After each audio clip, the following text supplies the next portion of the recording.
Imagine discovering that everything challenging you right now, every struggle, every doubt, every moment of darkness, isn't random. What if these aren't obstacles to overcome, but initiations to experience? What if they're the very signs that mark you as one of the chosen ones? This isn't about being special or superior. This isn't about destiny handed down from above. This is about a choice, your choice, to answer a call that most will never hear. A call that comes as a whisper in the night, a persistent knowing that won't let you rest, an unshakable feeling that you're meant for something more. We know this truth because we're living it. The ancient mystics spoke of it. Modern psychology confirms it. There's a pattern to spiritual awakening, a sacred sequence of trials that forge ordinary seekers into spiritual warriors.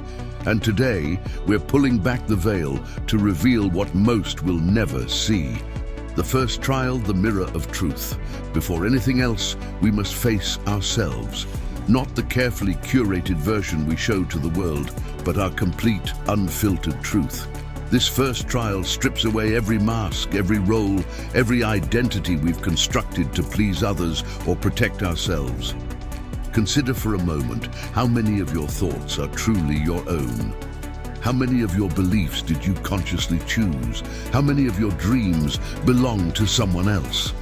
This trial isn't just about self-reflection, it's about radical self-honesty. Picture standing before a mirror that shows not just your physical reflection, but the truth of everything you've become. Every role you play, every mask you wear, every story you tell yourself, all of it becomes visible. Most people glimpse this truth and turn away, retreating to the comfort of their familiar illusions. But we're different. We've chosen to stand our ground, to keep looking even when what we see shakes us to our core. Because we understand something profound. We can't become who we're meant to be until we fully face who we are now. This first trial often arrives disguised as crisis. Perhaps it's the collapse of a career that defined you. Maybe it's the end of a relationship that shaped your identity. Sometimes it's simply a quiet morning when you look in the mirror and no longer recognize the person staring back at you. These moments aren't accidents, they're invitations. Each one strips away another layer of who we thought we were, bringing us closer to who we truly are. It's like being an archaeologist of your own soul, carefully removing layers of conditioning to discover the authentic self buried beneath. The intensity of this trial varies for each of us, but its essence remains the same. It's the death of the false self to make way for the true self. This death isn't physical. It's the death of illusions, the death of pretense, the death of everything that's been holding us back from our true nature. The second trial, the sacred wilderness. Just when we think we've survived the mirror's revelations, the second trial begins. In our hyper-connected world, this trial feels particularly cruel. It's the trial of profound isolation, not just physical solitude, though that often comes, but a spiritual aloneness that no amount of social media or surface connection can fill. This is where the path becomes uniquely challenging. Friends start drifting away, family members struggle to understand us, even spiritual communities might suddenly feel superficial. It's as if we're speaking a language that others can't understand. But here's what makes this trial sacred. In the absence of external voices, we finally begin to hear our own inner wisdom. In the silence of our aloneness, we discover a presence that's been waiting for us all along, our own deepest truth. Think of it like this: a seed doesn't sprout until it's buried in darkness, away from the world above. Similarly, our spiritual awakening requires periods of sacred solitude where we're separated from the noise and distractions of everyday life. This isolation serves a profound purpose. It's in this space that we develop spiritual self-reliance. We learn to trust our inner guidance when there's no one else to consult. We discover our own connection to the divine when there's no intermediary to rely on. We find our own truth when there's no one else's truth to borrow. The sacred wilderness teaches us something that no book or teacher ever could: how to be our own light in the darkness. It shows us that true strength isn't about having all the answers. It's about being comfortable with the questions. It's about finding peace in uncertainty and companionship in solitude. The third trial, the great surrender. The third trial challenges everything we think we know about power and control. We've spent our lives building fortresses of certainty, carefully laid plans, backup plans, safety nets. The great surrender demolishes them all. This isn't about giving up or giving in. It's about discovering a profound truth.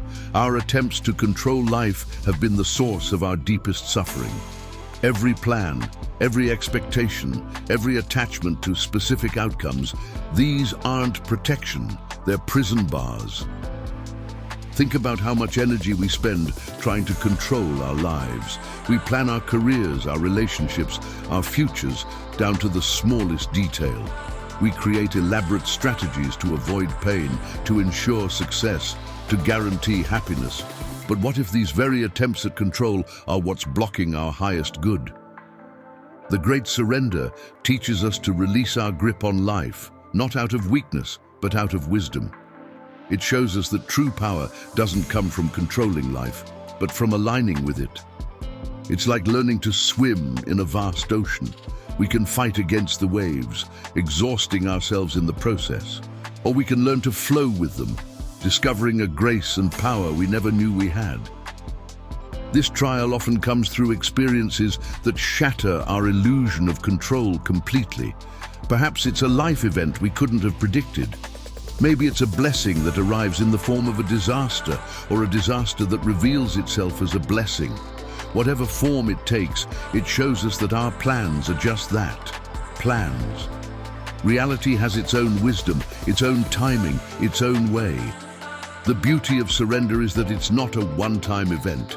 It's a continuous unfolding. Each day brings new opportunities to practice letting go, to trust the flow of life, to release our grip on the steering wheel and allow something greater to guide us.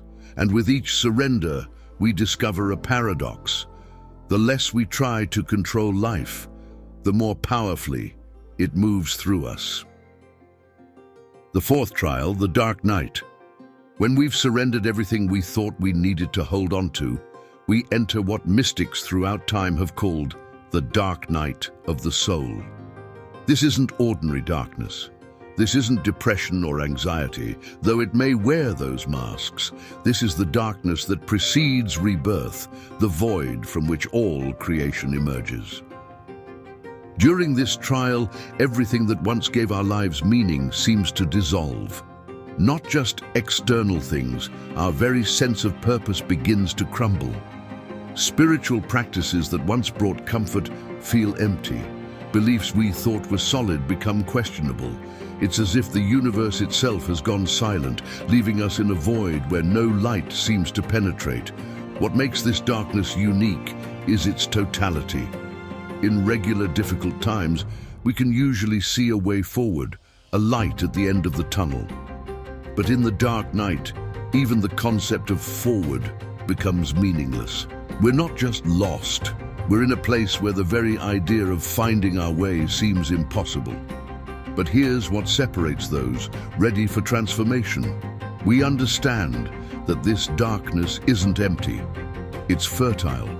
Just as a caterpillar must enter the darkness of its chrysalis before becoming a butterfly, our souls need this period of apparent emptiness before true awakening can occur.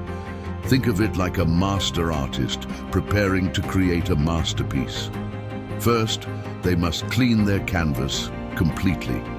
Any trace of old paint, any remnant of previous works must be removed before something new can emerge. This is what the dark night does. It clears away everything that's not authentically us, everything that's been borrowed or imposed. The fifth trial, the Pheonix Fire. From the depths of darkness emerges perhaps the most intense trial of all, what we call the Pheonix Fire. This is where we learn the most challenging spiritual truth. Our wounds aren't obstacles to our awakening. They're gateways to it. Our pain isn't something to transcend, it's something to transform. Most spiritual teachings stop at transcendence. They tell us to rise above our shadows, to focus only on the light. But those of us walking this path discover a deeper truth. Real transformation doesn't come from escaping our shadows. It comes from embracing them. This trial demands that we revisit every wound, every trauma, every part of ourselves we've tried to hide or deny. Not to relive them, but to reclaim them. Each painful experience contains a gift, a wisdom, a strength that we couldn't have gained any other way. Think of how gold is purified. It must be heated to extreme temperatures, allowing impurities to rise to the surface where they can be removed. This process doesn't weaken the gold, it strengthens it, reveals its true nature. Our wounds work the same way. When we have the courage to revisit them with awareness, they transform from sources of shame into sources of wisdom. This is where our deepest healing occurs. We discover that the very experiences that broke us open were also breaking us through to something greater. Our sensitivity becomes our strength. Our challenges become our teaching tools. Our scars become sacred marks of initiation. The sixth trial, the sacred integration. The sixth trial challenges everything we think we know about spirituality. It's called integration, and it's where many spiritual seekers lose their way. This isn't about escaping the human experience. It's about fully embodying it. It's not about transcending our humanity. It's about transforming it. Integration means bringing our spiritual insights into our daily lives. It means being able to maintain our center in chaos, our peace in conflict, our love in the face of hate. It means bridging the gap between the sacred and the mundane until we recognize that everything is sacred. Think of how a master musician integrates technical skill with emotional expression. They don't think about individual notes anymore. They simply play. The music flows through them. This is what spiritual integration looks like. We're no longer trying to be spiritual. We're simply being our authentic selves in every moment. This trial teaches us that awakening isn't about reaching some perfect state of enlightenment. It's about bringing light to every aspect of our lives, including the messy, challenging, and uncomfortable parts. It's about being fully present with whatever arises, neither grasping at pleasant experiences nor pushing away unpleasant ones. The seventh trial, the return. The final trial might be the most challenging of all, the return. This isn't about coming back to where we started. It's about bringing the wisdom we've gained back to a world that desperately needs it. Not through preaching or converting others, but through embodying what we've become. This is where being a chosen one becomes a responsibility. Not because we're special or superior, but because we've walked through the fire and survived. We've faced the darkness and found the light within it. Now, our task is to light the way for others, not by telling them where to go, but by showing them what's possible. Think of how a lighthouse operates. It doesn't leave its position to rescue ships. It doesn't force anyone to follow its light. It simply stands firm and shines consistently, reliably, knowing that those who need its light will find their way. This is our role now, to stand in our truth and shine our light, trusting that it will reach those who are ready to see it. The final integration. Here's what we've discovered about being chosen. It's not a one-time event. It's not a special status bestowed upon a lucky few. It's a moment-by-moment choice to stay awake when it would be easier to sleep, to seek truth when others settle for comfort, to transform when others conform. The trials never really end, but we become stronger, wiser, more capable of navigating them. And eventually, we realize something profound. These trials weren't punishments. They weren't even tests. They were initiations, each one revealing more of our true nature. Think of a diamond. It isn't created by gentle pressure. It requires intense heat, immense pressure, and significant time. But the result? Something unbreakable, something that captures light and transforms it into rainbow fire. This is what these trials do to us. They transform us from carbon into diamond, from seekers into guides, from students into teachers. Closing call. If these words resonate in your soul, if something deep within you recognizes its own journey in what we've shared, know that you're already on the path. You're already answering the call. And though this path can feel solitary, remember, you're not walking it alone. We're all in this together, each of us playing our part in the greatest transformation humanity has ever known. Remember, we weren't chosen because we were ready. We were chosen because we were willing to face the darkness, willing to walk through fire, willing to die to who we were so we could become who we truly are. Take a deep breath with us now. Feel the truth of who you are. Feel the power of your choice to transform. Feel your connection to every other soul watching this who's chosen to answer the call. You are not alone. And remember, stay radiant.